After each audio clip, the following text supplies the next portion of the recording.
Programme time line सां गॾु आऊं आहियां असद मुमताज़। नाज़रीन, शुमालियात खाते पारां 2017 जे आदमशुमारी जा अंग जारी कंदे इंकशाफ़ कयो आहे त सिंध में 56% ख़ानदान खे गैस, 53% खे वाटर सप्लाई ऐं 36% ख़ानदान खे अॼु जे दौर में बि बिजली मैसर न आहे।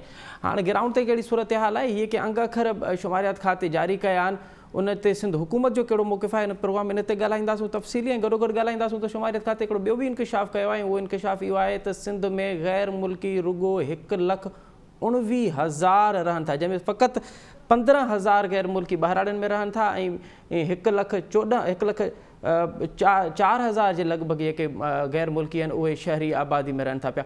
ग्राउंड ते कहिड़ी सूरत हाल आहे, इहे शुमारियत जा अंग जारी थिया आहिनि, हक़ीक़त सां हिन जो केतिरो तालुक़ु आहे प्रोग्राम में, इन ते तफ़सीली ॻाल्हाइबो। हुन असांखे प्रोग्राम में जॉइन कयो आहे सेनेटर ताज हैदर साहब, पाण पीपल्स पार्टी जा अॻवान आहिनि, हुन सां गॾु गॾु फज़लुल्लाह कुरैशी साहब, पाण अॻूणा सेक्रेटरी आहिनि। ताज हैदर साहब, प्रोग्राम में खुश आमदीद। सबसे पहले तो ये बताइए, ये जो अदाद शुमार जारी किए हैं 2017 की मरदमशुमारी पे, उसको आप कैसे देख रहे हैं? आप तो इस तमाम तर मामले में बड़े तफसीली आपकी नज़र भी रही है, आपकी किताब भी शाया हुई है। ये जो अदाद शुमार जारी हुए, ग्राउंड्स पे कितना ताल्लुक है इनका? ये सिंध दुश्मन अदाद शुमार है और ये जान के पॉलिसी के तहत किया गया है ताकि सिंध को उसके जायज़ हक़ाइक़ ना मिले।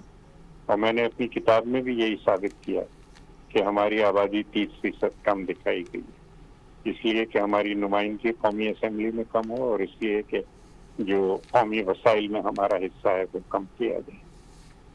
अच्छा ताहिर साहब, ये 53% ख़ानदान को आज भी गैस मैसर नहीं है, 56% को वाटर सप्लाई मैसर नहीं है, 36% ख़ानदान बिजली से महरूम हैं। ये जो अदाद शुमार हैं, अगर ये दुरुस्त हैं तो फिर इनका जिम्मेदार कौन है? नहीं, शायद जिम्मेदारी इससे ज़्यादा हो हमारी। गैस हम अपनी ज़रूरत से कहीं ज़्यादा पैदा करते हैं, कहीं और चली जाती है, और गैस भी विभाग की हुकूमत का महकमा है। बिजली भी हम अपनी ज़रूरत से ज़्यादा बना रहे हैं, लेकिन वो बिजली भी कहीं और चली जाती है।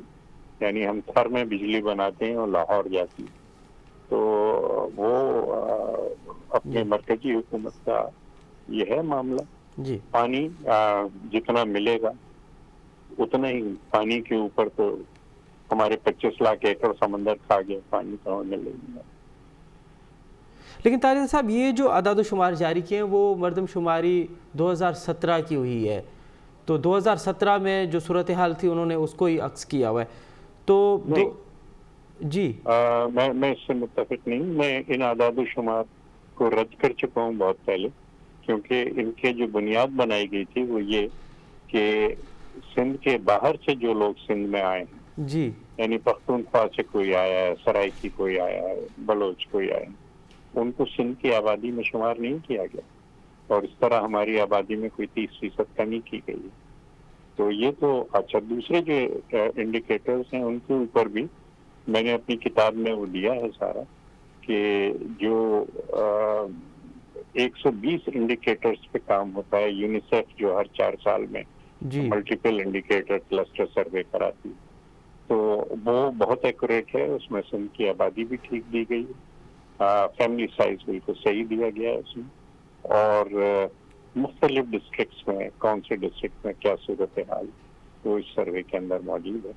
आपको भी मशवरा मैं यही दूंगा कि वो काबिल एतबार सर्वे हमारा जी। लेकिन ये तो अभी ऑफिशियल जारी हुए हैं ताज हैदर साहब। ताज हैदर साहब, जब आप इतनी बेईमानियां की हैं मेरे साथ जी, मेरे साथ पहले ये कहते थे कि आबादी पे सिर्फ एक ही तो सूबा एतराज कर रहा है, तो क्या जरूरत है इसको फिर से दोहराने की।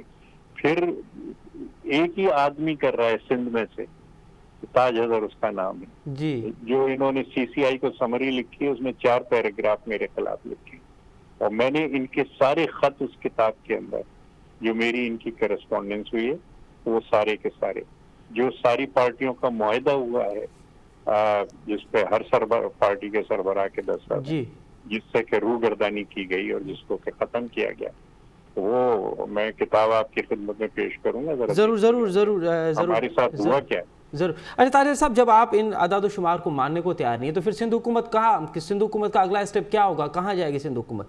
कोर्ट में जाने का इरादा रखते हैं आप? नहीं, पार्लियामेंट में जा रहे हैं ना। देखिए, मुराद अली शाह साहब स्पीकर पार्लियामेंट, नेशनल असेंबली और सेनेट दोनों को लिख जी। चुके हैं, क्योंकि CCI ने एक सिंध दुश्मन फैसला किया कि हमारे तमाम तर एतराज़ात के बावजूद इनको इन फिगर्स को ठीक कर दिया कि जनाब ये फिगर ठीक है। उसके बाद कह रहे हैं कि हम अक्टूबर में नई आदमशुमारी कराएंगे। तो भाई अगर ठीक है तो क्यों कराओगे? खराब गलत है इसीलिए करा रहे हो ना। अच्छा, फिर बदनीयती, 2017 का जो सेंसस था उसमें 17 अरब रुपए खर्च हुए थे। इस बजट में उन्होंने अक्टूबर में जो कराना चाह रहे हैं, कह रहे हैं कि हम कराएंगे, उसके लिए 5 अरब रखे। तो हम सब के सब बेवकूफ हैं क्या? हमारी समझ में ये बात नहीं आ रही कि क्या हो, कर क्या रहे हैं ये लोग? तो ताजिदर साहब मुझे बताइए कि क्या सिंध हुकूमत भी चाहती है कि दोबारा ये हो, सेंसस दोबारा हो? सिंध हुकूमत का भी ऑफिशियल मौक़िफ़ यही है? देखिए, उन्होंने फैसला किया, हम इन आज़ाद शुमार को रद्द कर रहे थे। मुराद अली शाह हर CCI मीटिंग के अंदर इनको रद्द करते रहे, और जो यूनिसेफ के निकाले हुए फैमिली साइज है ये वो उनको देते रहे कि साहब ये हर 4 साल में इंडिकेटर्स बताए जाते हैं, इनको देखा जाए। उन्होंने कहा कि नहीं जनाब, हम इसको मेजॉरिटी से, ये पहला फैसला है काउंसिल ऑफ कॉमन इंटरेस्ट का जो मेजॉरिटी पे किया गया है, नहीं तो सारे के सारे इत्तेफाक राय से होते हैं। और साथ ही उन्होंने ये वादा किया कि जी अक्टूबर में हम नहीं कराएंगे मरदमशुमारी। अब 2 चीजें मैं कहना चाहता हूँ जी। अगर ये आदादोशुमार ठीक है जी, तो फिर क्यों अक्टूबर में आप फिर से करा रहे हैं? आदादोशुमार को आप गलत तस्लीम कर रहे हैं कि हाँ ये गलत है। फिर बदनीयती आपकी कि अगर 4 साल पहले 17 अरब रुपए खर्च हुए थे तो आप आज 5 अरब में कैसे करा लेंगे? 5 अरब आपने बजट के अंदर रखे हैं। तो ये हमारे साथ ना इंसाफ कभी किया है इन्होंने, ना करना चाहते हैं, ना आइंदा कभी करेंगे। चलें, आप तो उस तमाम तर मामले को ना फ़कत मुस्तरद कर रहे हैं, रद्द कर रहे हैं, और आप कह रहे हैं कि हमारे साथ बहुत बड़ी ज़्यादती हुई है। अच्छा फजल कुरैशी साहब, अवहाँ किए पैदा सो इन मामले के जरे आदाद शुमारी में जरे ताजिर साहब आप कुछ कह रहे हैं? मैं ये कह रहा हूँ कि मैंने उसमें क्या लिखा है, मैं किताब आपके रोंग के खड़े हो जाए, मैंने उसमें ये लिखा है कि एक सफेद बालों वाला सिंधी हाथ जोड़ के आजिज़ी से दलील के साथ आपसे बात कर रहा है, आप सुनने को तैयार नहीं है। काले बालों वाला सिंधी कल कहीं ये ना हो कि आपसे बात भी ना करे। चलिए, ये तो आपकी हालात वहां तक पहुंच गए, मैंने हाथ जोड़ के हम भी आपसे यही उम्मीद रखते हैं कि आप सिंध का केस लड़ेंगे, आप चाहे किसी भी फॉर्म में हो, किसी भी प्लेटफॉर्म पे हो। आप ये हमें सुनते नहीं, यानी मुआहिदा दस्तखत करके उससे भाग गए। मैंने कहा ये क्या, और उस मुआहिदे की मैंने कॉपी वहां शाये की है किताब के अंदर। ठीक ताजिर साहब, आपकी किताब ज़रूर पढ़ेंगे और हम कोशिश करेंगे कि आपकी किताब के ऊपर एक प्रोग्राम करें। ताजिर साहब, आप हमारे साथ रहिए। इस वक्त हमें ज्वाइन किया है फजल कुरैशी साहब ने। फजल कुरैशी साहब, अवां कीअं पिया ॾिसो हीअ कि अंग खर जारी कया शुमारियात खाते जंहिंमें ॿुधायो वियो आहे त 53 सैकड़ो ख़ानदान खे गैस मैसर न आहे, 56 सैकड़ो खे वाटर सप्लाई न आहे, 36 सैकड़ो ख़ानदान खे अॼु बि बिजली मैसर न। इहा का नई ॻाल्हि कोन्हे जेका तव्हां 98 जी सेंसस ॾिसंदव जी, ने 2-3 ॻाल्हियूं ॾिसणी पवंदी। पहिरियों त तव्हां ॾिसो त 98 जी सेंसस जी फिगर्स छा आहिनि, उते उन में छा हुयो, हालतूं उन खां बदतर थियूं या बहितर थियूं, उहे फिगर्स MP साहब अञा कोन ॾिनियूं आहिनि। मुंहिंजो MP साहब सां डिस्कस थियो त उहे कंपेरेटिव फिगर्स मूंखे ठाहिणियूं पवंदियूं, ख़बर पए त भई असां काॾे पिया वञूं। ॿियो त इंटर प्रोविंशियल फिगर्स कोन्हनि, माना ॿियनि सूबनि जूं फिगर्स कोन आहियूं त ॿियनि सूबनि में कहिड़ा दरिया था वहनि पिया। इन करे एब्सोल्यूट टर्म्स में असां हिन वक़्तु का बि कंपेरिजन कोन था करे सघूं, लेकिन जेकी कुझु थी रहियो आहे सो तमामु नाजाइज़ आहे। कंहिं बि डेवलपमेंट कंट्रीअ में एतिरो ऊंधे कोन हूंदी आहे जेका असां वटि थी रही आहे, छाकाणि जो असां इन्हनि सेक्टर्स खे सफ़ा पुख़्ते करे छॾियो आहे। असां मेगा प्रोजेक्ट्स जी ॻाल्हि कयूं था, असां कंस्ट्रक्शन जी ॻाल्हि कयूं था, असां इंजीनियरिंग जी ॻाल्हि कयूं था, तव्हांजो सिंध जो अधु डेवलपमेंट बजट इंजीनियरिंग डिपार्टमेंट खाई वञनि था, जंहिंजो इन्हनि सेक्टर सां कोई वास्तो कोन्हे। माना असांजी प्रायोरिटीज़ जेके आहिनि से ग़लति आहिनि। नंबर ॿियो, जेको नेशनल लेवल ते क्वेश्चन जेको अञा ताईं असांजी क़ौम रियलाइज़ कोन थी करे पई त जेकर तव्हां सिंध जो विसार वठंदो त तव्हां हर साल 18 लख आबादी तव्हां एड करे रहिया आहियो। Rate of growth of population तव्हांजो 3% ते वञी बीठो आहे, मुल्क किथे बीहंदो? अगरि मुल्की सतह ते ॾिसो त तव्हां जेको आहे 168 लख रुपया 68 लख माण्हू एड करे हर साल, माना न्यूज़ीलैंड को वधीक आबादी तव्हांजे मुल्क में अची रहे, त कहिड़ी डेवलपमेंट कंदव? इन ॻाल्हि खे इहा प्रियारिटी कंहिंजी आहे ई कोन। अयूब खान खां पोइ गुज़र 50 सालनि में कंहिं हुकूमत इन एरिया में टच कोन कयो, जंहिंजे करे असांजी हालत इहा ख़राब थी आहे ऐं अञा हालत वधीक ख़राब थींदी। सही। जीअं मूं तव्हांखे ॿुधायो, सिंध जे लिहाज़ खां तव्हां 18 लख आबादी वधी रही आहे, माना तव्हांखे यानी कि पंहिंजो 3 लख नवां घर खपनि हर साल। तव्हांजो बैकलॉग अलाए घणा लख आहे, पर तव्हांखे 3 लख नवां घर खपनि, 6 माण्हू पर फैमिली थींदा आहिनि। इन खां पोइ तव्हांखे ये जेके अवां ॻाल्हियूं पिया कयो, इहो हिकिड़ो पूरो मैनेजमेंट साइंस आहे जेके असांखे त नज़र न पई अचे। अच्छा कुरैशी साहिबु, इहो ॿुधाइजो त आख़िर हीअ अंगनि अखरनि में पंहिंजे माण्हुनि खे ॻणण में कोताही छो था कनि? हक़ीक़ी अंगनि उहे ज़ाहिर छो नथा कनि? मां ताज हैदर साहिब जो आर्गूमेंट पंहिंजे जाइ ते सही आहे। ताज हैदर साहिब असांजी सुभाणे मीटिंग आहे जी। ॻाल्हि इहा आहे त असांजो जेके बि एतिराज़ तॾहिं आया जॾहिं सेंसस कंप्लीट थी वई। कानून इहो थो चए त जेकर तव्हां 90 ॾींहंनि जे अंदरि तव्हां एतिराज़ कंदव त तव्हांखे जाइज़ आहे। छाकाणि जेकॾहिं मुंहिंजो घर मार्क न थियो या मुंहिंजे घर जी काउंट ग़लति थी त मूंखे अॻु में ॿुधाइणु घुरिजे, बाबा मुंहिंजे घर माण्हू कोन आया आहिनि सेंसस वारा। छाकाणि हिकिड़ो टीयर सेंसस जो कोन हो, घर शुमारी थी, का कंप्लेंट कोन आई त घर मुंहिंजो काउंट थियो या तुंहिंजो काउंट। त कुरैशी साहिबु, अवां चयो पिया सिंध हुकूमत का सुस्ती कई आहे, आदाद शुमार जॾहिं अचनि था पिया हुकूमत सुस्ती न, इहा ॻाल्हि अञा ताईं ॾिसो, इहा ॻाल्हि डिबेट थी रही आहे त ग़लति आहे या सही आहे। छाकाणि जेकर तव्हां कंपेरेटिवली फिगर ॾिसो ॿियनि सूबनि में त असांजी पॉपुलेशन उते ई बीठी आहे जीअं ॿियनि सूबनि। घणे में घणी पॉपुलेशन घटिताई थी आहे पंजाब में, उहो कंप्लेंट कोन थो करे पियो, जंहिंजा मतिलबु जंहिंजो शेयर ई 3% घटिजी वियो आहे। असांजो शेयर त कोन घटियो आहे। पॉपुलेशन वधी जेका आहे सा वधी आहे थोरो केपी में, थोरो हुन में बिकॉज़ ऑफ अफ़गान महाजरीन। असांखे अफ़गान महाजरीन जो बेनिफिट छो न मिलियो आहे? असां वटि जेके धारिया रहनि था, कॾहिं 26 लख जी ॻाल्हि थी कजे, कॾहिं 20 लख जी ॻाल्हि थी कजे, कॾहिं 12 लख जी ॻाल्हि थी कजे, उहे छो न आबादीअ में शामिल थिया आहिनि? इहो बि डिबेटेबल सुवालु आहे। छाकाणि हिकिड़ो माण्हू जेको चए थो त मां धारियो आहियां त उनखे लिखियो वेंदो, जेकर को चए थो मां धारियो न आहियां त न लिखियो वेंदो। छाकाणि जो जेका हेड काउंट थींदी आहे उन माण्हूअ खां पुछिबो आहे, बाबा तूं ॿाहिरियों आहे त घर जो आहे। जेकर नथो ॿुधाए मां ॿाहिरियों न आहियां त आदमी हुनखे लिखणो पवंदो। पर एस्टिमेट्स में आहे गड़बड़ आहे, जेका ताज हैदर साहिब जी पॉइंट कंहिं हद ताईं सही आहे, पर केतिरी गड़बड़ आहे ऐं असां वटि आहे ॿियनि सूबनि में त। छाकाणि जो कंपेरेटिव फिगर जेकर प्रोविंस टू प्रोविंस ॾिसंदव त असांजी आबादी घटी कोन्हे। रेशियो जेको पाकिस्तान जो असां त रहंदो आहे उन खां वधीक आहे। सिमिलरली जेको पंजाब जो रेशियो घटियो आहे ऐं मूं तव्हांखे ॿुधायो त बलूचिस्तान ऐं वधिया आहिनि बिकॉज़ ऑफ द अफ़गान महाजरीन। तव्हां चओ त केपी के बलूचिस्तान में इन करे वधिया आहिनि जो अफ़गान महाजरीन उते वधीक आहिनि। असां वटि बि हिते आहिनि पर असांखे हुनजो फ़ाइदो न ॾिनो वियो आहे, असांजो हुते शामिल न आहे कयो। अच्छा ताजदीन साहब, एक तो ये जो कुरैशी साहब कह रहे हैं कि हमें 90 दिन पहले जब ये सेंसस हो गया था तो हमें एतराज़ अपने वहाँ दाखिल कराने थे। एक तो ये क्योंकि मैं भी जानना चाहता हूँ और जो देख रहे हैं उनको भी पता चलना चाहिए कि क्या सिंध हुकूमत ने अपने एतराज़ात दाखिल कराए थे, वहाँ पे एडमिट कराए थे। और दूसरी बात ये कि इसमें एक और बात कही गई है इस आदाद शुमार में कि सिंध में फ़कत 1,19,000 गैर मुल्की मौजूद हैं। इस आदाद शुमार कैसे देख रहे हैं आप?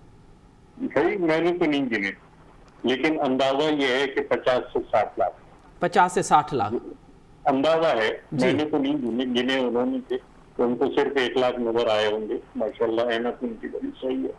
लेकिन मेरा तो जो पहला एतराज है वो ये है कि जो लोग 50-50 साल से सिंध के अंदर रह रहे हैं उनको 300 की आबादी में कैसे आपने डाल दिया, या जो पूरे सराइकी यहाँ पे रह रहे हैं, पूरा शुमाली सिंध और ये हमारा शहरी सिंध, सराइकी आबादी, उन सबको आपने पंजाब में कैसे डाल दिया?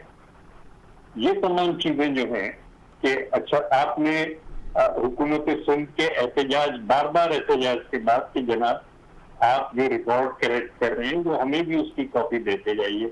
आपने कहा नहीं, ये खुफिया रिकॉर्ड है, ये चीफ मिनिस्टर नहीं देख सकते, वो जो एनुमरेटर है वो देख सकते। मैंने 24वीं आईनी तरमीम इन आबाद शुमार के खिलाफ सेनेट में 5 महीने रोकी। उसके बाद इन्होंने धोखा दिया। इन्होंने मुआहदा किया, वज़ीर आज़म शाहिद खान अब्बासी साहब सदारत फरमा रहे थे, जी। हर पार्टी का सरबराह बैठा हुआ था। मैंने ब्रीफिंग दी सारी कि जनाब गलती कहाँ हुई है। गलती ये हुई है कि जो भी सिंध में आके बाहर से आबाद हुए हैं उनकी गिनती नहीं की गई, उनको उन सूबों के अंदर शुमार किया गया जहाँ से वो आए थे। क्योंकि आप शनाख्ती कार्ड देख के, मुस्तकिल पता देख के आप कहते थे नहीं भाई तुम तो यहाँ नहीं रहते, वो 50 साल से यहाँ पे रह रहा है, आप कह रहे हैं कि नहीं तुम तो वहां रहते हो, पेशावर में रहते हो या कहीं और रहते हो। ठीक, ये हमारे साथ हुआ है। ठीक। और 5 महीने हमने 24वीं आईनी तरमीम रोक के रखी, उसके बाद ये माहिदा हुआ। ठीक है। और इस माहिदे को महीना भर नहीं गुजरा था कि इस माहिदे को तोड़ दिया। ठीक। मैंने उसमें ये लिखा है कि भाई म्यानी के मीर साहिबान हो या ये कराची का फकीर ताज हैदर हो, हम सिंधु में बस एक ही कमजोरी है कि अपने दुश्मन के वादे पे एतबार करिए। चले चले चले, बहुत शुक्रिया। अच्छा कुरैशी साहब, अवां कीअं पिया ॾिसो हाणे हे कि आज़ाद शुमार आया आहिनि, सिंध हुकूमत खे अॻियों स्टेप कहिड़ो वठणु घुरिजे? सिंध हुकूमत पंहिंजो स्टैंड वठी चुकी आहे ऐं इन करे पोइ कंप्रोमाइज़िंग फार्मूला इहा निकितो आहे त बजाए 10 साल खां पोइ असां 7-8 साल में सेंसस कराईंदासीं। हाणे उहो कॾहिं था कराइनि, हाणे 17 खां पोइ। पर उन्हनि त ऐलान कयो त अक्टूबर में त कोन थींदी। अक्टूबर में त सवाल ई पैदा कोन थो थिए, छाकाणि जो जीअं ताज हैदर साहिब चयो, पहिरीं ॻाल्हि आहे त तव्हां सेंसस फ़ौज सां कराईंदो या बग़ैर फ़ौज जे कराईंदो। छाकाणि गुज़िरियल 2 सेंसस फ़ौज जी मौजूदगीअ में थियूं, उन लाइ फ़ौज खे जेको आहे सो ताज हैदर साहिब जे 17 अरब फिगर ग़लति आहे। फ़ौज खे रुॻो जेको आहे सो 3 अरब रुपया ॾिना विया। 3 अरब? हा 3 अरब त पोइ अवां त वधीक था चओ, ताज हैदर साहिब त 17 अरब थो चवे। मां त वधीक थो चवां, छाकाणि मां चवां थो 50 अरब सेंसस ते ख़र्च थियो आहे, 17 अरब ख़र्च कोन थियो आहे। अच्छा। जंहिंमें फ़ौज खे बि तव्हां जेका पेमेंट कई आहे, ऐं फ़ौज पंहिंजो बाक़ाइदे फील्ड में जॾहिं फ़ौज हूंदी आहे त पंहिंजा बाक़ाइदे अलाउंस वठंदी आहे, उनजो अलॻि सिस्टम आहे फ़ौज जो। त फ़ौज जा जेके तव्हां पैसा ॾिना आहिनि या हाणे त पहिरें इन में इलाही इशू रिज़ॉल्व थिया आहिनि त तव्हां फ़ौज सां कराईंदव या बग़ैर फ़ौज जे कराईंदव। छाकाणि जेका बि सेंसस बग़ैर फ़ौज जे थी उहा चैलेंज कई वई अॼु को 2 दफ़ा 3 दफ़ा अॻु में जी। 91, 92 में चैलेंज कई, पोइ जॾहिं 98 में थियो त पोइ फ़ैसिलो इहो कयो त फ़ौज खे इंगेज कयो। सही। ऐं कुरैशी साहिब हाणे इहा तव्हां चओ पिया त इहा सेटलमेंट थी वई आहे त हाणे 7-8 सालनि खां पोइ थींदी? न कॾहिं बि थिए, मतिलबु आहे त थींदी त सेंसस थियणी त आहे न, कानूननि 10 सालनि खां पोइ थियणी आहे। गुज़िरियल 2 दफ़ा असां न कई आहे, हिन दफ़े 10 साल न कयूं, 8 सालनि खां पोइ कयूं, पर सेंसस त थींदी, इहो डेफिनेट आहे। चलो इहो ताज हैदर साहब का मालूम कयूं था पिया त भला इन कंहिं ॻाल्हि ते ॻाल्हि ॿोल थी आहे। ताज हैदर साहब, इस पॉइंट पे कोई बातचीत हुई है कि जल्दी सेंसस हो? अक्टूबर में तो आप भी कह रहे हैं नहीं हो रही, कुरैशी साहब भी कह रहे हैं उनको भी होते हुए नजर नहीं आ रही, तो कोई इससे पहले हो? कुरैशी साहब सही फरमा रहे हैं और मेरी दलील ये मैं किसी के दिल में नहीं झांक सकता, लेकिन आपने बजट के अंदर अगर 5 अरब रखे हैं सिर्फ जी, और 4 साल पहले आपने इस मुतनाज़ सेंसस में 17 अरब खर्च किए थे, 4 साल गुजर गए, महंगाई डबल हो गई, आप 5 अरब में कैसे कराएंगे? तो ताज साहब मेरा ये सवाल था कि कोई पहले अक्टूबर में आप कह रहे नहीं हो रही, तो कोई 10 साल से पहले 5-6 साल से इस तरह कोई बातचीत हुई है? कोई इस पे कोई एग्रीमेंट या कोई? नहीं देखिए ना, मैं अब किसी एग्रीमेंट पे, किसी चीज पे मैं यकीन नहीं करूंगा। मैंने यकीन किया और धोखा खाया। मुझे मेरी क़यादत ने यही कहा कि साहब बड़ा अच्छा माहिदा किया है आपने, ठीक, लेकिन जब तक के ग्राउंड पे कोई चीज नहीं है तो इस माहिदे की क्या हैसियत?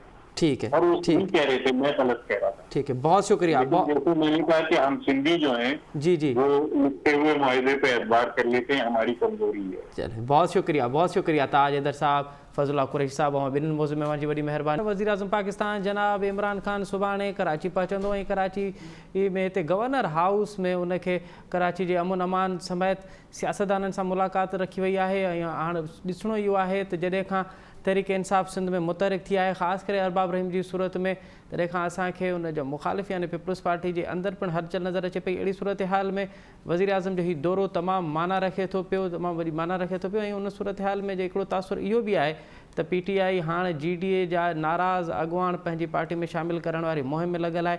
GDA इन मामले खे कीअं पई ॾिसे? सुभाणे वज़ीर आज़म जॾहिं कराची पहुचंदो त छा GDA जे सरबराह पीर साहब पागारे सां वज़ीर आज़म जी मुलाक़ात आहे या उनखे इन हवाले सां को इतला ॾिनो वियो आहे? हिकु प्रोग्राम में इन ते ॻाल्हाइबो, हिन असांखे प्रोग्राम में जॉइन कयो आहे GDA जे अॻुवान जनाब सरदार रहीम साहब। सरदार रहीम साहब, प्रोग्राम में ख़ुशि आमदीद। सरदार साहब, कल वज़ीर आज़म साहब आ रहे हैं, आपको कोई मुलाकात की इतला दी गई है कि वज़ीर आज़म साहब की पीर साहब पगाड़े के साथ कोई मुलाकात है शेड्यूल में? नहीं, हमें तो कोई ऑफिशियली कोई ऐसी इतला नहीं है। फिर मैंने डॉक्टर सफदर अब्बासी साहब से भी पूछा जी, उनको भी कोई ऑफिशियल इतला नहीं है। तो इसका मतलब ये कि किसी को ऑफिशियली इतला तो नहीं दी है। अच्छा सरदार साहब, एक तासुर ये है कि अब जब से अरबाब गुलाम रहीम साहब ने जीडीए को अलविदा कह के पीटीआई ज्वाइन की और उसके बाद वो मुशीर बन गए वज़ीर आज़म साहब के, एक तासुर ये भी है कि जीडीए से बहुत से जो रहनुमा हैं वो नाराज़ हैं, वो तमाम जल्द पीटीआई में शामिल होने का फ़ैसला करेंगे। जीडीए कैसे देख रही है? आप उसके इत्तेहादी हैं और अब आपके ही रहनुमाओं को तोड़ के पीटीआई में शामिल किया जा रहा है। देखें, ये तो आप कह रहे हैं ना, और मैं समझता हूँ आप गलत कह रहे हैं। आप डॉक्टर अरबाब गुलाम रहीम से पूछ लें कि क्या वो जीडीए से नाराज हैं। उनका जो पहला इंटरव्यू आया था वजीर आजम पाकिस्तान से मिलने के बाद, उसमें ये कहा था कि जी वो जीडीए से नाराज नहीं है। क्या वो जीडीए का आप कह रहे हैं, क्या वो पीटीआई में नहीं गए? वो अब वो जीडीए तो का ये कह रहे थे कि मैं जीडीए का हिस्सा हूँ और पीटीआई में शामिल हो गया। तो अजीब सी बात है। असल में बात क्या है असद साहब, वो आप अभी नोट कर लें जी कि जीडीए एक इलेक्शन अलायंस था। जी इलेक्शन हमने जीडीए के प्लेटफॉर्म पे लड़ा। जी उसके बाद जो जिन सब अपनी अपने पार्टियों और जो इंडिविजुअल्स थे, शख्सियात थी सिंध की बड़ी सियासी, वो अपना अपना खुद ही फैसला करने के हक बजानिब हैं। और डॉक्टर अरबाब रहीम अगर पीटीआई में चले गए तो जाहिर है कि वो अकेले गए और हम उनके खैर ख्वाह हैं। हम चाहते हैं कि वो और ज्यादा तरक्की करें और उनको जगह मिले। लेकिन इसका ये मतलब नहीं है कि जो जीडीए की दूसरी पार्टीज हैं, सबसे बड़ी पार्टी जीडीए की जो है वो पाकिस्तान मुस्लिम लीग फंक्शनल है। जी तो हमारी अपनी सियासत है, हमारे अपने उसूल हैं, हमारे अपने गाइडलाइंस हैं, और हमने अपनी जमात को सिंध भर में अभी फाल कर दिया है। तो जब दूसरे इलेक्शन आएंगे और देखेंगे इनमें से दोबारा कोई अगर अलायंस बनाना चाहते हैं, वो उस वक्त जब आएगा तो तब वो देखा जाएगा। अच्छा सरदार तो साहब, अपनी जी जमातें जो हैं वो अपना अपना काम करें। सियासत इसी का नाम है, जमहूरियत इसी का नाम है। अच्छा सरदार साहब, एक तासुर ये भी है कि क्योंकि अब जीडीए जिस मकसद के लिए बना था, इलेक्शनी मकसद, वो भी वो पूरा नहीं कर पाए, वो अचीव नहीं कर पाए, और उसके बाद उन्होंने अब तक कोई टफ टाइम नहीं दिया सिंध हुकूमत में, स्पेशली पीपल्स पार्टी के खिलाफ। तो अब पीटीआई ये कह रही है कि ये तमाम तर लोग शामिल करके एक अच्छा और एक मुतहरिक प्लेटफार्म जोड़ा जाए पीटीआई की सूरत में, और क्योंकि जीडीए अपनी टारगेट अचीव नहीं कर पाए इसलिए। देखें असद साहब, आप थोड़ा सा आपको तो इंसाफ करना पड़ेगा। जो आप कह रहे हैं ये आप पाकिस्तान के तनाजुर में अगर देखें तो पीटीआई ने कौन सी परफॉर्मेंस दी है। लोगों ने अगर वो क्लेम करते हैं कि वोट दिए और उनको जो है फेडरल गवर्नमेंट मिली है वोटों की वजह से, जी तो फिर उनकी क्या परफॉर्मेंस है। इसी तरीके से सिंध की जो सिलेक्टेड गवर्नमेंट है 13 साल से, उनकी क्या परफॉर्मेंस है। यहाँ सेहत आमा का प्रॉब्लम, यहाँ पर एजुकेशन का प्रॉब्लम, तालीम नहीं है, स्कूलों में भैंसें बंधी हुई हैं, लाड़काना शहर में जो है गटर का पानी गलियों में पड़ा हुआ है। तो ये किस किस्म की जो परफॉर्मेंस है जिसकी बुनियाद पर ये अपने आप को जमहूरी पार्टी कहते हैं। तो सरदार साहब, एक तो आपकी बातों में तो एक तो आप पीटीआई की अब तक की कारकर्दगी से खुश नहीं और साथों साथ पीपल्स पार्टी की कारकर्दगी से भी खुश नहीं। फिर अपोजिशन कहाँ है? अपोजिशन कहाँ है? अपोजिशन सरदार साहब, अपोजिशन भी तो हमें नजर नहीं आ रही। सरदार साहब, अपोजिशन भी तो हमें नजर नहीं आ रही कि पीपल्स पार्टी को कहीं आपने टफ टाइम दिया हो, आपने गवर्नर्स पे बात की हो, आपने कोई एहतजाज की हो। अपोजिशन से मुराद क्या है आपकी? असेंबली के अंदर जो जीडीए के मेंबर्स जिस तरीके से बढ़ चढ़ के हिस्सा लेते हैं और अपोजिशन करते हैं और स्पीकर उनके माइक बंद कर देते हैं, तो और क्या अपोजिशन हो सकती है? ठीक है। और दूसरा जो है गली गली कूचा कूचा जाने के लिए, आपको पता है कितने हजार केस जो हैं जीडीए के मेंबर्स पे, खासतौर से पाकिस्तान मुस्लिम लीग फंक्शन के कारकुनों पर पीपल्स पार्टी ने बनाए, जो जुल्म और बर्बरियत जो है वो बर्पा की हुई है पूरे सिंध में। आप तो ऊपर से चीजों को देखते हैं। ठीक, ये उमरकोट में यही अरबाब गुलाम रहीम साहब थे ना इनके, तो हमने फंक्शन पाकिस्तान मुस्लिम लीग फंक्शन ने भरपूर तरीके से और जमात ने भरपूर तरीके से उनका साथ दिया, اور پھر وہ تو چلے گئے وہاں سے اپنی کانسٹیٹوئنسی سے. جو پیچھے جو کیسز بنے ہیں وہ پاکستان مسلم لیگ فنکشن اور جماعت کے لوگوں پہ بنے. تو یہ قربانیاں نہیں ہیں کیا؟ یہ اپوزیشن آپ کو نظر نہیں آتی کیا؟ تو سردار صاحب اب جو جی ڈی اے کے رہنما وزیر اعظم صاحب سے مل رہے ہیں اور سندھ اسٹریٹجی کمیٹی بھی جوڑی جا رہی ہے, اس کو جی ڈی اے کیسے دیکھ رہی ہے؟ کیا جی ڈی اے کو اس تمام تر معاملات میں اعتماد میں لیا جا رہا ہے؟ آپ اس کو جی ڈی اے کہیں تو جی ڈی اے کے سربراہ ہیں پیر صاحب پگارا. جی, جب تک وہ کسی چیز میں شامل نہیں ہوں گے تو وہ آپ اس کو جی ڈی اے نہیں کہہ سکتے. جو لوگ مل رہے ہیں وہ اپنی ذاتی حیثیت میں مل رہے ہیں, اور وہ ظاہر ہے کہ ایک الیکشن الائنس ہے, ہمیں کوئی اعتراض نہیں ہے کون کس سے کیا ملتا ہے. اچھا, اب جی ڈی اے, کیونکہ آپ پریس کانفرنسوں میں بھی بار بار یہ کہہ چکے ہیں, میرے پروگرام میں بھی آپ یہ کہتے ہیں کہ آپ ناخوش ہیں اب تک کی کارکردگی, جو پی ٹی آئی کی کارکردگی اور سندھ حکومت کی کارکردگی سے تو آپ ویسے بھی ناخوش ہیں. جی ڈی اے کا اگلا لائے عمل کیا ہوگا؟ کہ آپ اتحادی ہیں, آپ خود ان کی کارکردگی سے خوش نہیں ہیں, تو کیا آپ ان کے اتحاد میں بھی شامل رہیں گے یا اب آپ کے پاس اب اور آپشن ہیں؟ دیکھیں, وہ انگریزی میں کہتے ہیں نا, چوائس بٹوین کیا devil and the deep sea. ایک طرف پی ٹی آئی ہے جو کہ نا تجربہ کار ہے اور ان کی پرفارمنس جو ہے وہ کوئی خاص نہیں ہے. دوسری طرف پاکستان پیپلز پارٹی ہے جو کہ چور جماعت ہے, اور 13 سال سے سندھ کا بجٹ کھاتے ہوئے جو ہے انہوں نے کرپشن کا ایک بازار گرمایا ہوا ہے. تو چوائس ہمارے پاس کیا ہے؟ ہم ظاہر ہے کہ تھوڑا لیسر ایول جو ہے اس کے ساتھ ہیں. لیسر ایول کے ساتھ ہے. بہت شکریہ سردار رحیم صاحب, آپ نے ہمیں وقت دیا. ناظرین, وہاں جی ڈی اے جو تفصیلی موقف ॿुधो, सरदार रहीम जो इहो चवणु आहे त हाणे छाकाणि त हिन वक़्त ताईं पी टी आई वारा नान तजुर्बेगार आहिनि, उन्हनि जी परफॉर्मेंस सुठी न आहे. ॿिए पासे असां ॾिसूं था पिया त उनखां वधीक बदतर परफॉर्मेंस आहे सिंध हुकूमत जी. हाणे असां वटि ऑप्शन कहिड़ा आहिनि? हाणे असां वटि ऑप्शन इहे आहिनि त जेको घटि जंहिंसां आहे, जेको घटि ख़राबु आहे, असां उन सां गॾु हुजूं. हाणे हिन मामले ते सुभाणे वज़ीर आज़म पाकिस्तान कराची पहुचंदो, कहिड़ा प्रोजेक्ट खणी अचे पियो, कहिड़ियूं स्कीमूं खणी अचे पियो, सियासी हवाले सां उहो केतिरो मुतहरिक थींदो, उनखां अॻु में जेको टारगेट ॾिनो वियो आहे सरदार पंहिंजो अॻूणे वॾे वज़ीर अरबाब गुलाम रहीम खे, उहो टारगेट कहिड़े मरहलनि में आहे, इन प्रोग्राम जे हिन समय इन ते ॻाल्हाइबो. ऐं हुन असांखे जॉइन कयो आहे तहरीक इंसाफ़ जे सेनेटर जनाब सैफुल्ला अबड़ो साहब. सैफुल्ला अबड़ो साहब, प्रोग्राम में ख़ुशि आमदीद. थैंक यू अदा. अच्छा अबड़ो साहब, पहिरियों त इहो ॿुधाइजो त वज़ीर आज़म पाकिस्तान सुभाणे कराची लाइ छा पियो खणी अचे? अदा, सुभाणे नेवी जो हिकिड़ो फंक्शन आहे ऑफिशियली फोर्सिस जो, ऐं हिकु ॿिया उन शेड्यूल्ड आहिनि कुझु प्रोग्राम, उन्हनि खे जॉइन करणु पहुचे पी एम साहब. ऐं सिंध स्टेट जे हवाले सां जेका मीटिंग अॻ में थियूं आहिनि, उन मीटिंग सिलसिले में मीटिंग्स आहिनि उनजे मतिलबु तसलसल में. अच्छा, कहिड़नि सियासी रहनुमाउनि सां, सियासी अॻुवाननि सां मुलाक़ात शेड्यूल आहे? अदा, प्योरली असांजे त पंहिंजे फ़िलहाल त अञा जेका असांजी पंहिंजी पार्टीअ जा माण्हू आहिनि पी टी आई जा, जी, उन्हनि खे कुझु दोस्तनि खे इनवाइट कयो वियो आहे. अञा शेड्यूल जेको आहे बाज़ाब्ता जेको ईंदो लेट नाइट, उन हिसाब सां सभिनी खे अपडेट कयो वञिबो. जी डी ए जे रहनुमा चवनि था पिया त हिन वक़्त ताईं जेका पी टी आई जी कारकर्दगी आहे, असां उन मां नाख़ुशि आहियूं, नान तजुर्बेगार आहिनि. एॾो जॾहिं असांजूं उमेदूं हुयूं, उन उमेदुनि ते पूरो नाहिनि पइजी सघिया. अव्हां जा इतिहादी नाख़ुशि आहिनि? न त ईअं कोन्हे. मां ॿुधां पियो, सरदार साहिबु जेको जी डी ए जो शायदि जनरल सेक्रेटरी आहे, उन जा जेको तव्हां मौक़िफ़ ॿुधायो, कोई ख़ुशि आहे नाख़ुशि आहे, उहा उन्हनि जी पंहिंजी मर्ज़ी आहे, उन सां असांखे को बि इख़्तिलाफ़ु कोन्हे. ऐं असांजी पार्टी त डिलीवर करे पई, जेको बि असांजी फेडरल डिपार्टमेंट में हिते शयूं आहिनि उहे कयूं पिया. ऐं हिन वक़्तु जी डी ए जा 2 महीने आहिनि, 3 महीने हिकु स्पेशल सीट ते आहे. तव्हां वञो डॉक्टर फमीदा मिर्ज़ा साहिब जे तक में बदीन में, त उनखे घणी बजट मिली आहे. तव्हां ॾिसो उन खां पोइ गौसवच खान महर साहिबु आहिनि शिकारपुर मां, तव्हां उन्हनि खां ॾिसो त उन्हनि खे घणी बजट मिली आहे. उन खां अलावा हाणे स्कीमूं ॿियूं अप्रूव थियूं आहिनि लास्ट ईयर में, जेके हिन साल PSDP में रखियूं वयूं आहिनि. ऐं उन्हनि जो जेके टेंडरिंग प्रोसेस आहे उहो हिन साल इंशाल्लाह हिन अगस्त महीने में स्टार्ट थिए पियो.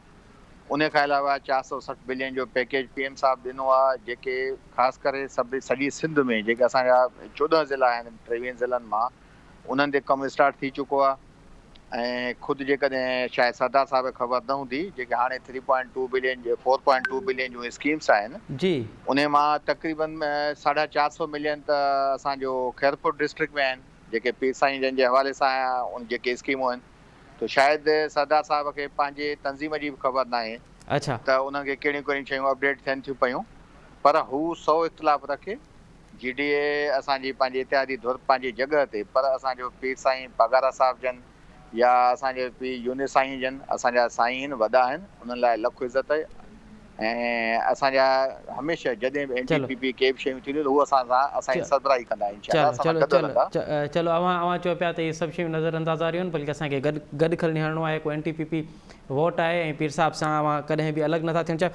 अच्छा, सुभाणे वज़ीर आज़म साहिबु कराची पहुचंदो ऐं अॼु कल्ह अव्हांजो ई अॻुवाण आहे लियाकत जोतोई साहिबु उन मुतालबो कयो आहे त सिंध में गवर्नर राज लागू कयो वञे।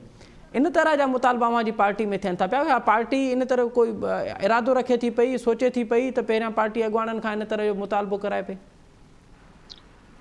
न, अहिड़े क़िस्म जी का बि ॻाल्हि कोन्हे। असांजी पार्टी हायर लेवल ते गवर्नर राज जो को मनसूबो कोन्हे। लियाकत जोतोई साहिबु असांजो पार्टी जो सीनियर अॻुवाण आहे ऐं उन्हनि इहा शइ कई आहे त लाज़मी आहे सिंध में जेका लॉ एंड ऑर्डर सिचुएशन आहे उनखे मद्देनज़र रखंदे या उन खां अलावा जेको पॉलिटिकल विक्टिमाइज़ थियनि पिया असांजा माण्हू, जीअं अॻ में असांजे GDA दोस्त बि चयो त असांजे माण्हुनि ते कूड़ियूं FIR कटायूं वयूं, त उन हिसाब सां लाज़मी आहे असांजा जेके सीनियर दोस्त आहिनि उहे चवनि था, शायदि लियाकत साहिब बि अहिड़ी क़िस्म जी डिमांड कई आहे, पर मां तव्हांखे अॼु हिकिड़ी नई डेवलपमेंट ॿुधाईंदो हलां जंहिं ते सुभाणे लाज़मी डिस्कस इंशाअल्लाह थींदो ऐं PM साहिब जन उन ते कंदा। उहा इहा आहे त जेका सिंध में लॉ एंड ऑर्डर सिचुएशन आहे उहा इंतिहाई गंदी आहे। तव्हां ॾिठो त शिकारपुर में जॾहिं पंहिंजो शिकारपुर ऐं कंदकोट ज़िलनि जे कचे जे इलाइक़े में धाड़ेलनि माण्हुनि खे अगवा कयो ऐं उन खां पोइ पुलिस जा जेके 3 जवान शहीद थिया, APC मां गोलियूं क्रॉस थी वयूं, त तव्हां ॾिठो हूंदो त शेख रशीद साहिबु आयो हो पंहिंजो कराची ऐं हुन सिंध हुकूमत खे इहा ऑफर ॾिनी त बाबा असां रेंजर्स जे थ्रू तव्हां सां गॾिजी ऑपरेशन कयूं उन जे ख़िलाफ़। ऐं तव्हां ॾिठो हूंदो त सिंध गवर्नमेंट उन खे डिनाए कयो त बाबा न, हीअ असां अकेले सिर्फ़ु पुलिस पाण ई कंदी, तव्हांजो को वास्तो न वञे। उन खां पोइ शेख रशीद साहिबु मुतमिन थी मोटी वियो मजबूरीअ में, त सिंध गवर्नमेंट उन्हनि खे ऑन बोर्ड न पई खणे फेडरल डिपार्टमेंट खे या रेंजर्स खे। हाणे कहिड़ा फ़ैसिला कया आहिनि इन हवाले सां? हा, उहा मां तव्हांखे ॿुधायां। नई जेका अपडेट अॼु जी आहे ताज़ा, अॼु जंहिं तारीख़ ते असां वेठा आहियूं 9 तारीख़ ते 9 अगस्त ते, अॼु sanitary standing committee on interior उनजी मीटिंग हुई 1:30 बजे इस्लामाबाद में पार्लियामेंट हाउस में। उन में सिंध पुलिस जे हवाले सां ऐं सिंध में लॉ एंड ऑर्डर सिचुएशन जे हवाले सां ऐं ॿियो जेको सिंध में जीअं असांजा इहे सरदार रहीम साहिब बि ॻाल्हि कई त माण्हुनि ते कूड़ियूं FIR ऐं उन खां अलावा लियाकत जोतोई साहिब जंहिंजे पस मंज़र में डिमांड कई आहे, इहे सभु मसइला हुया त जेका हिते पुलिस स्टेट बणियल आहे असांजी सिंध में, उन खे लाज़िमी उन्हनि जे पुछा करण लाइ उन्हनि जे IG सिंध ऐं RP खे कॉल कयो वियो हो। न, IG सिंध खे कॉल कयो वियो। उन खां अलावा DIG हुया या उन्हनि जा DIG हैदराबाद हुयो ऐं उन खां अलावा पंहिंजो कश्मीर जो कंसर्न SP हो, लाड़काणे जो SP हो। त उन में तव्हांखे यादि हूंदो अॻे कुझु किसा ॿिया बि थिया, अजय लालवाणी फौत थी वियो सखर में, सालेपट में। उन खां अलावा हैदराबाद में इश्तियाक अबड़े खे क़तल कयो वियो। उन खां अलावा लाड़काणे में माण्हुनि सां ॾाढायूं कयूं DPO, इहे सभई इशूज़ उन में रखियल हुया। ऐं इहो पंहिंजो जेको कश्मीर में ऐं शिकारपुर ज़िले ऐं कश्मीर ज़िलनि में जेको ऑपरेशन हो धाड़ेलनि ख़िलाफ़, उहो टॉप प्रायोरिटी ते उन जी अपडेट वठणी प्रोग्रेस। हाण PTI छा पई करणु वञे, वफ़ाक़ी हुकूमत छा पई करणु वञे इन्हनि लाइ? ॿुधायां थो, उहो ई तव्हांखे ॿुधायां थो त जॾहिं IG सिंध उते पंहिंजे बिहाफ ते मोकिलियो RPO सखर खे, तव्हांखे ख़बर आहे त RPO सखर एडिशनल IG बि आहे, त उहो उते आयो। हुन ऑन बिहाफ ऑफ IG उते इहा शइ कमिट कई त बाबा असां का बि प्रोग्रेस न ॾेई सघिया आहियूं, को बि धाड़ेल गिरफ़्तार त ॿी शइ आहे, पर असां उन्हनि जे ख़िलाफ़ एक्शन बि खणी न सघिया आहियूं। उन जो सबबु इहो आहे त धाड़ेल असांजे सिंध पुलिस खां ॾाढा आहिनि। हीअ ऑन रिकॉर्ड आहे जेका ॻाल्हि मां तव्हांखे ॿुधायां थो। हुन त चयो त अहिड़ी सूरत हाल में असां ऑपरेशन नथा करे सघूं धाड़ेलनि जे ख़िलाफ़ इन सूरत हाल में। उहा ई शइ आहे न, अॻ में चयो हुओ न नथा करे सघूं। त पोइ हाणे वफ़ाक़ी हुकूमत रेंजर्स खां इहो ऑपरेशन कराईंदी? वफ़ाक़ी हुकूमत रेंजर्स खां ऑपरेशन ईअं नथी कराए। उहो इन जे लाइ त अॼु सिंध जे IG सिंध उन इहा डिमांड कई आहे त असां रेंजर्स खे लिखियो आहे, रेंजर्स खां सवाइ इहो ऑपरेशन नथो थी सघे ऐं असां कंहिं बि लेवल ते नथा करे सघूं। त पोइ हाणे उन जे लाइ लाज़मी आहे, मां अचां थो, मां उन ते अचां थो, मूंखे हिकिड़ो मिंट ॻाल्हाइण जो, मां उन ते अचां थो त हाणे लाज़मी आहे त सिंध वफ़ाक़ी हुकूमत वटि ॿियो को ऑप्शन कोन्हे त सिंध गवर्नमेंट जे मदद लाइ अॻ में बि आई जॾहिं हुननि पाण मनो कयो, हाणे जॾहिं अॼु हुननि ऑफिशियली हिकिड़े फोरम ते चयो आहे त असां नाकाम थी चुका आहियूं ऐं सिंध पुलिस धाड़ेलनि जे ॾाढो बेवस आहे, असां वटि के हथियार कोन्हनि। हाणे सैफुल्ला आबरू साहब, चओ पिया त हाणे वफ़ाक़ी हुकूमत ऑपरेशन करणु वञे पई, सिंध हुकूमत खे एतमाद में वठंदो या सिंध हुकूमत खां बग़ैर इहो ऑपरेशन कंदो? मूं त तव्हांखे हिकिड़ी ॻाल्हि ॿुधी त ॿुधाई त IG सिंध डिमांड थो करे त रेंजर्स जेसिताईं असां सां गॾु न हूंदी तेसिताईं असां ऑपरेशन न करे सघंदासीं, लिहाज़ा रेंजर्स अची असांजी मदद करे। ऐं हुननि उन फोरम ते इहो बि ॿुधायो आहे त असां लिखियो आहे ऑफिशियली, असां रेंजर्स खे बि लिखियो आहे। उन खां पोइ इहो फ़ैसिलो कयो वियो कमेटीअ में त उनखे डायरेक्शन ॾिनियूं वयूं। असांजे सेनेट स्टैंडिंग कमेटी जे चेयरमैन सेनेटर मोहसिन अज़ीज़ साहब, उन चयो त रेंजर्स खे पाबंद कयो वञे त हू सिंध पुलिस जी हर मुमकिन मदद करे ऐं इहे जेके ऑपरेशन अध में रुकियल आहिनि, जेका सिंध गवर्नमेंट नाकाम थी चुकी आहे स्टार्ट करण में, उनखे स्टार्ट करे ऐं माण्हुनि खे गिरफ़्तार कयो वञे जीअं सिंध जा माण्हू सुख साह कढनि। चलो, अवां चओ पिया त हाणे इहो ऑपरेशन थींदो, ईअं पोइ सिंध पुलिस इहो मुतालबो कयो आहे? सिंध पुलिस जे डिमांड ते, सिंध पुलिस जे डिमांड ते ऑन रिकॉर्ड आहे, ऑन रिकॉर्ड ॻाल्हि आहे। तव्हांजा इलाही सहाफ़ी हुन में वेठा, इलाही सहाफ़ी सॼे पाकिस्तान जा सहाफ़ी हुन में वेठा, तव्हां कंहिंखां बि कंफर्म करे सघो था ऐं ऑफिशियली उहा शइ रिकॉर्ड थींदी आहे। मां तव्हांखे ॿुधाईंदो हलां त जेका कार्रवाई हूंदी आहे स्टैंडिंग कमेटीज़ जी, उहा ऑन रिकॉर्ड हूंदी आहे, उहा ईअं न आहे। चलो, हाणे असां कोशिशि कंदासीं त इन हवाले सां सिंध हुकूमत जो मौक़िफ़ वठूं। इन सिर्फ़ु फ़क़ति इन पॉइंट ते त इहो ऑपरेशन थींदो, हिन में सिंध हुकूमत खे एतमाद में वरितो वेंदो ऐं जेको IG सिंध जेको एतमाद न सिंध हुकूमत, ॾिसो न IG पुलिस अवां चओ पिया त IG सिंध हुकूमत जी उते तर्जुमानी पियो करे ऐं उनजी उनजो जेको ओपिनियन आहे सिंध हुकूमत जो ओपिनियन। अच्छा आबरू साहब, मूंखे मुख़्तसरन ॿुधाइजो, अॼु जेको कल्ह जेको लियाकत जोतोई साहब मुतालबो कयो आहे, अवां इन मुतालबे खे इंडोस था कयो या उनजी तरदी था कयो, रद्द था कयो उनखे, गवर्नर राज जे मुतालबे खे? तव्हां हिकिड़ी मां तव्हांखे अॻ में बि चयो, तव्हां कोई बि माण्हू परेशान न थिए, गवर्नर राज जो अहिड़ी का बि शइ कोन्हे का, ऐं तव्हां परेशान अजाई था थियो न। ॻाल्हि इहा आहे त सिंध जो अवाम हिन वक़्तु अज़ाब में आहे। सिंध जो माण्हू तव्हां ॾिसो था, हिन वक़्तु सिंध जो IG थो चवे त मां धाड़ेलनि जा बेवस आहियां, सिंध पुलिस जी का हैसियत न आहे। तव्हां हिन मां अंदाज़ो लॻायो, लाज़मी आहे वफ़ाक़ पंहिंजे लिमिटेशन्स में जेका कमु कंदो सिंध हुकूमत जे ऐं सिंध अवाम जे मदद लाइ। पर अॼु जॾहिं IG सिंध चवे थो त मूंखे जेको आहे रेंजर्स जी साथ खपे, रेंजर्स अॼु ऑपरेशन कंदी त मां कामयाबु वेंदुसि, त लाज़मी आहे वफ़ाक़ी हुकूमत हुनजी मदद कंदी। चलो, इन में गवर्नर राज जी त का ॻाल्हि ई कोन्हे। ठीकु है, वॾी महिरबानी सैफुल्ला आबरू साहब असांजे वक़्तु नाज़रीन तहरीक इंसाफ़ जो तफ़सीली मौक़िफ़ ॿुधो। सैफुल्ला आबरू साहब चवण था जेका स्टैंडिंग कमेटी में मीटिंग थी उन में IG सिंध जेको आहे उन जॾहिं पंहिंजो उते IG सिंध जो मौक़िफ़ रखियो आहे त जेको कचे में ऑपरेशन पियो थिए, उन में हाणे अहिड़ी सूरत हाल में असां ऑपरेशन नथा करे सघूं या असां डिमांड था कयूं त रेंजर्स अची सां गॾिजी इहो ऑपरेशन कयो। हाणे ॾिसणो इहो आहे त वफ़ाक़ी हुकूमत इन हवाले सां सिंध हुकूमत खे एतमाद में वठे थी पई या बग़ैर उनजे एतमाद में इहो ऑपरेशन शुरू कयो वेंदो।